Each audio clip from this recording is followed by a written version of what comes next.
Breaking చూస్తున్నాం. దేశవ్యాప్తంగా public పరీక్షల్లో పేపర్ లీకేజీలు, ఇతర అక్రమాలను అరికట్టేందుకు కేంద్ర ప్రభుత్వం కీలక చర్యలు చేపడుతోంది.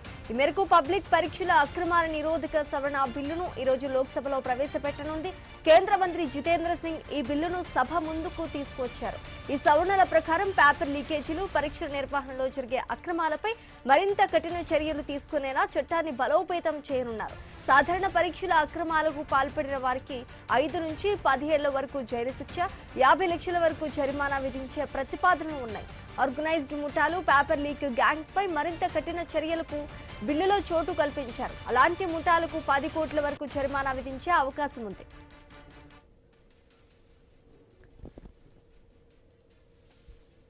పరీక్షల నిర్వహణలో భాగస్వాములైన సర్వీస్ ప్రొవైడర్లు నిబంధనలు ఉల్లంఘిస్తే 5 కోట్ల వరకు జరిమానాతో పాటు 8 ఏళ్ల పాటు బ్లాక్ లిస్ట్ చేసే నిబంధనను కూడా బిల్లులో ప్రతిపాదించారు. పరీక్షల అక్రమాలకు సంబంధించిన కేసుల విచారణను వేగవంతం చేయడానికి కేసు నమోదైన 2 నెలల్లోపే దర్యాప్తు పూర్తి చేసేలా చట్టంలో మార్పులు తెస్తున్నారు.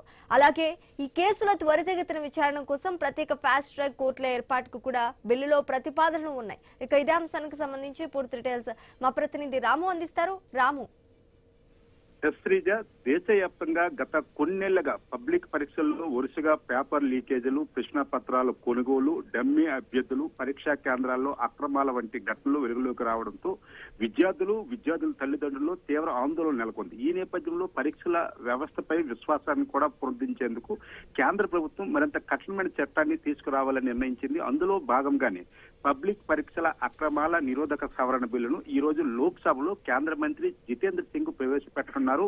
ఈ బిల్లు కేవలం శిక్షలు పెట్టడానికే కాదు, పరీక్షల నిర్వహణ మొత్తం వ్యవస్థను మరింత పారదర్శకంగా, జవాబుదారీతనంతో మార్చడమే లక్ష్యంగా రూపొందించారని కేంద్ర ప్రభుత్వం చెబుతుంది. ముఖ్యంగా బిల్లులోని ప్రధాన అంశాలు మనం చూసుకుంటే, మొదటగా పరీక్షల్లో సాధారణ అక్రమాలకు పాల్పడిన వారిపై ఇప్పటి వరకు ఉన్న చట్టాల కంటే మరింత కఠినమైన చర్యలు తీసుకోవచ్చు. అదేవిధంగా పరీక్షా పత్రాల లీక్ చేయడం, పరీక్షలకు సంబంధించిన గోప్య సమాచారాన్ని బయటపెట్టడం, అభ్యర్థుల స్థానంలో ఇతరులకు పరీక్షలు రాయించడం, డిజిటల్ పద్ధతుల్లో మోసాలకు పాల్పడడం, పరీక్షల నిర్వహణను ప్రభావితం చేయడం వంటి అక్రమాలకు పాల్పడితే 5 నుంచి 10 సంవత్సరాల వరకు జైలు శిక్ష విధించే అవకాశం ఉంటుంది. అంతేకాకుండా 50 లక్షల వరకు జరిమానా కూడా విధించే ప్రతిపాదన బిల్లులో పొందుపరిచారు. అయితే పేపర్ లీక్ ముఠాలపై కూడా ఉక్కుపాదం మోపేందుకు కేంద్ర ప్రభుత్వం సిద్ధమైంది. ఈ బిల్లులో అత్యంత కీలక అంశాలు పేపర్ లీకేజీల వెనుక పనిచేస్తున్న ఆర్గనైజ్డ్ నెట్వర్క్లు, గ్యాంగ్లపై ప్రత్యేకంగా దృష్టి పెట్టడం. ఇటీవల జరిగిన పలు ఘటనల్లో వ్యక్తులు మాత్రమే కాకుండా పెద్ద ముఠాలు, సాంకేతిక నిపుణులు, మధ్యవర్తులు, డబ్బు లావాదేవీలు నిర్వహించే వ్యక్తులు కూడా భాగస్వాములు అవుతున్నట్లు దర్యాప్తులో బయటపడింది.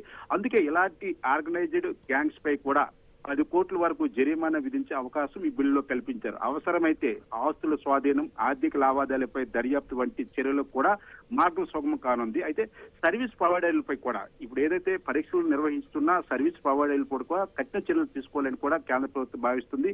ఇప్పుడు పరీక్షల నిర్వహణలో పెద్ద భాగం ప్రైవేట్ సంస్థల ద్వారా జరుగుతుంది.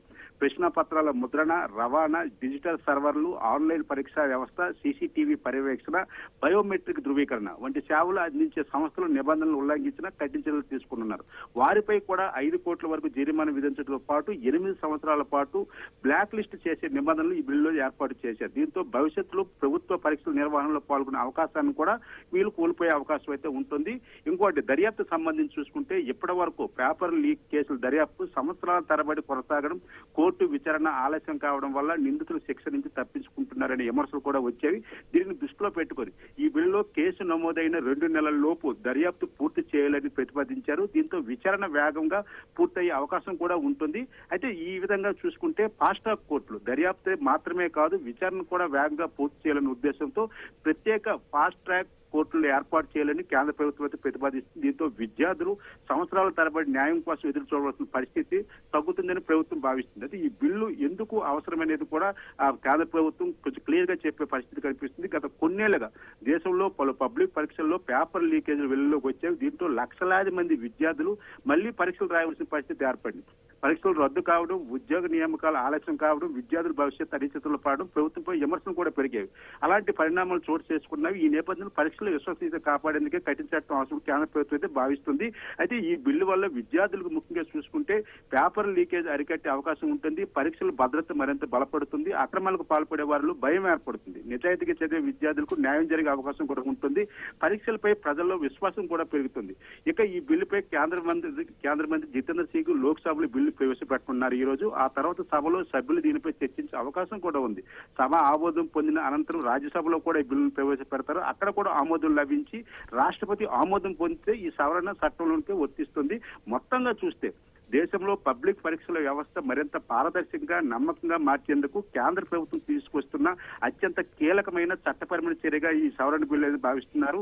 పేపర్ లీక్ ముఠాలపై కూడా కఠిన చర్యలు, జరిమానాలు, సర్వీస్ ప్రొవైడర్లపై బాధ్యత, 2 నెలల్లో దర్యాప్తు, ప్రత్యేక ఫాస్ట్ ట్రాక్ కోర్టు వంటి అంశాలు బిల్లులో ప్రధాన ఆకర్షణగా నిలవనున్నవి. అయితే ఈ రోజు లోక్సభలో ప్రవేశపెట్టే బిల్లుపై ఇండియా కూటమికి సంబంధించిన ప్రతిపక్ష పార్టీలు ఏ విధంగా దీనిపై గలవిపుతాయి, బిల్లుకు సంబంధించి ఏమైనా మోడిఫికేషన్స్ కోరే అవకాశం ఉంటుంది అనేది కూడా కొంత ఆశ్చర్యకర శక్తిగా మారింది. శ్రీజ, రాము, మొత్తంగా ఈ రోజు లోక్సభలో ఎన్ని బిల్లులు ప్రవేశపెట్టే అవకాశం ఉందంటారు? పబ్లిక్ పరీక్షలో పేపర్ లీకేజీల ఒకటి అయితే మనకి ప్రవేశపెడుతున్నారు, ఇంకేమైనా ప్రవేశపెట్టే అవకాశం ఉందంటారా? ప్రస్తుతానికి ఎన్ని బిల్లులు ప్రవేశపెడతారనేది అధికారిక సమాచారం అయితే లేదు. ప్రస్తుతం ఈ పేపర్ లీకేజ్ అంశంపై మాత్రం లోక్సభలో మొట్టమొదటిసారిగా ఈ బిల్లు ప్రవేశపెట్టే అవకాశం ఉంది.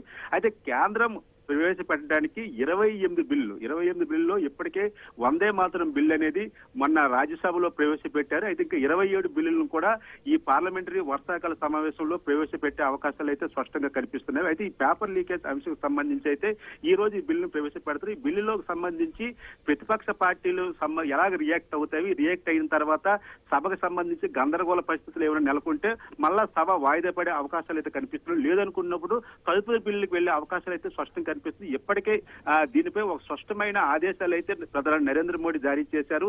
ప్రతిపక్షాలకు సంబంధించిన ప్రతి ప్రశ్నలకు క్షుణ్ణంగా సమాధానం చెప్పాలి. పార్లమెంటరీ రాజ్యసభలకు సంబంధించి గందరగోళ పరిస్థితులు నెలకొనే పరిస్థితి ఉండకూడదని ఇప్పటికే ఆదేశాలు జారీ చేశారు.